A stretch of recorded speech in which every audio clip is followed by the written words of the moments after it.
ಆ ಅಭಿ ಇವ್ರಾ ಬನ್ನಿ ಬನ್ನಿ ಬನ್ನಿ ಬನ್ನಿ ಕೂತು. ಅಪ್ಪ ನಾನು ಸಿನಿಮಾ ಡೈರೆಕ್ಟರ್ ಕಿರಣ್ ಸೂರ್ಯ. ನಮಸ್ಕಾರ ನಮಸ್ಕಾರ. ಇದು ಸ್ಫೂರ್ತಿ ಉಡಿ ಮನೆ ಹೀರೋಯಿನ್ ಮಲ್ನಾಡು ಹುಡುಗಿ. ಅಪ್ಪ ಓವರ್ ಆಲ್ ಟೀಮ್ ಏನ್ ಡಿಸೈಡ್ ಮಾಡಿದ್ದಾರೆ ಅಂದ್ರೆ ನೀನೇ ರಿಲೀಸ್ ಡೇಟ್ ನ ಅನೌನ್ಸ್ ಮಾಡ್ಬೇಕು ಅಂತ. ಇಲ್ಲ ನಾನ್ ಯಾಕೆ, ಯಾರೋ ದೊಡ್ಡವ್ರ ಹತ್ರ ಮಾಡಿಸಿ.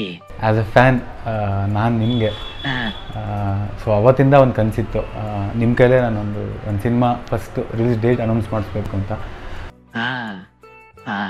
ನಾನು ನನ್ನ ಅಭಿಮಾನಿಗಳಿಗೆ ಏನ್ ಕೇಳ್ಕೊಳ್ಳೋದು ಅಂದ್ರೆ, ಹೇಗೆ ದೇವರನ್ನ ದೇವಸ್ಥಾನಕ್ಕೆ ಹೋಗಿ ನೋಡ್ತಿರೋ ಹಾಗೆ ಕನ್ನಡ ಸಿನಿಮಾನ ಥಿಯೇಟರ್ಗೆ ಬಂದು ನೋಡಿ. ಸಿನಿಮಾ ಟೈಟಲ್ಲು ಎಲ್ಲಿಗೆ ಪಯಣ ಯಾವುದೋ ದಾರಿ, ಎಲ್ಲ ಯಂಗ್ಸ್ಟರ್ಸ್ ಸೇರಿ ಮಾಡಿದಂತ ಸಿನಿಮಾ. ನಿಮ್ಮೆಲ್ಲರ ಪ್ರೋತ್ಸಾಹ ಇರ್ಲಿ. ಎಲ್ಲಿಗೆ ಪಯಣ ಯಾವುದೋ ದಾರಿ ಸಿನಿಮಾ ಇದೇ ಅಕ್ಟೋಬರ್ 25, 2024 ರಿಲೀಸ್ ಆಗ್ತಾ ಇದೆ. ಆಲ್ ದ ಬೆಸ್ಟ್ ಟೀಮ್ಗೆ. ಚೆನ್ನಾಗಾಗತ್ತೆ ಬಿಡು, ಒಳ್ಳೇದಾಗತ್ತೆ ಬಿಡಿ. ಕನ್ನಡ ಪ್ರೇಕ್ಷಕರು ಒಳ್ಳೆ ಸಿನಿಮಾನ್ ಕೈ ಬಿಡಲ್ಲ. ಕಾನ್ಫಿಡೆಂಟ್ ಅಲ್ಲಿ ನುಗ್ಗಿ